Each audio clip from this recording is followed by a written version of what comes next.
loser Kari Lake is getting mocked for, once again, doing what she does best, losing. Temporarily embarrassed governor of Arizona will be celebrating yet another big fat L after an appeals court rejected Lake's latest challenge to her 2022 election loss. Yes, it's still going on. She's still claiming to be the winner in court.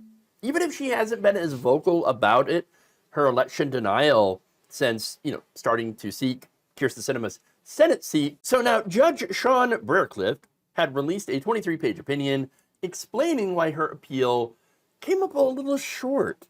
Now, it turns out that the evidence that she had presented did not support her. Big shocker, right? And of course, it just brings me back to... Just forget about the evidence. All right, so now the court, this is according to the court itself, they did not ignore the evidence Lake had offered. Lake's expert methodology was contradicted at trial by election officials put forward by Hobbs. In the court's ruling, specifically weighed Lake's evidence against testimony offered by election officials and found that the election officials' testimony that meaningful verification occurred was just more credible. Meaning, yes, the state actually had good evidence and made a persuasive argument that what they were saying was true. Whereas Kari Lake, her lawyers, were saying things that were not true and didn't have the proper evidence to back up their assertions. In fact, the judge concluded that the substantial evidence secured the favorable result to Hobbs because we cannot say the trial court's determination was clearly erroneous. And it's referring to the previous lower court's ruling. One of the arguments, though, that Lake and her supporters were using was accusing Maricopa County Co-elections Director Scott Jarrett of lying about printer issues that affected some of the 2022 voting centers on Election Day, according to Arizona law.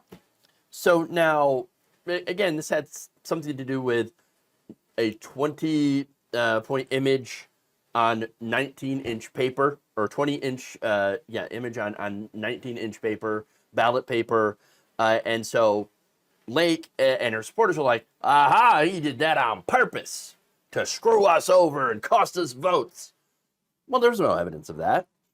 In fact, the Court of Appeals analyzed and determined that at best this was just a misunderstanding between an attorney and a witness that was ironed out during a trial. So this interaction was between, again, a witness and an attorney that was asking questions about some statements about that 19-inch, 20-inch ballot paper.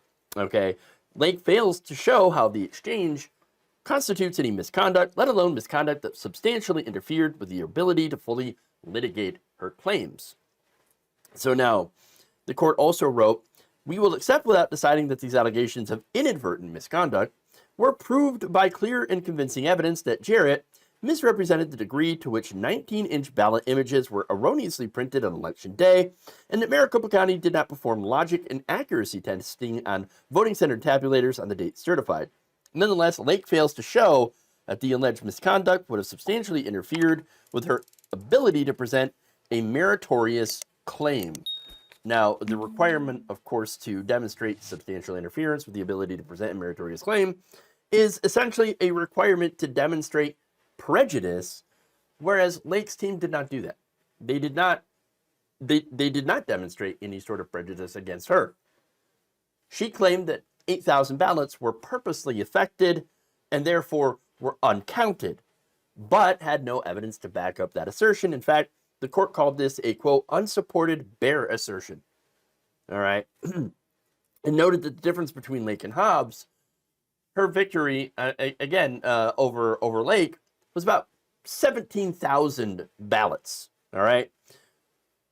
Even if the 8,000 that were, had been printed on the wrong ballot paper gone to Kari Lake would still not be governor of Arizona. And so, it's kind of a ridiculous argument that she made, and one of those things that is just like a last stab at it, right? At trying to get some sort of injunctive relief and make her the governor of Arizona. Unsuccessful.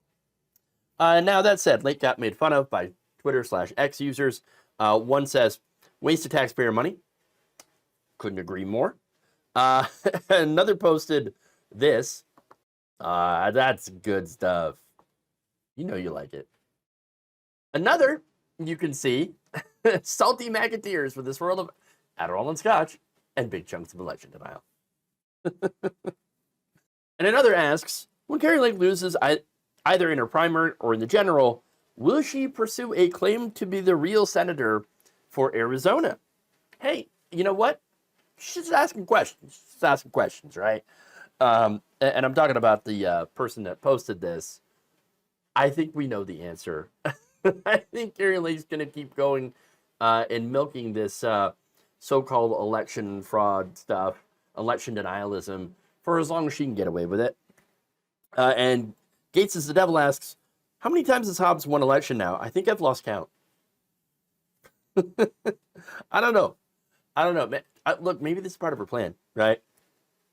Maybe she thinks that every time Katie Hobbs wins election, she will eventually get term limited out or something. Hey, so she can take over.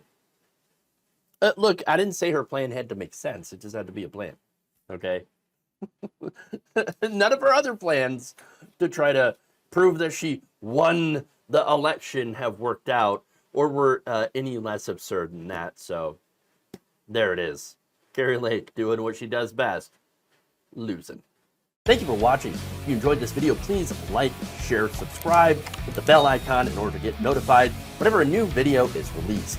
And if you want to support independent, progressive media through this difficult time where it seems like everybody is shutting down, you can become a member on our YouTube page, you can become a subscriber on Facebook, or you can go to my Patreon.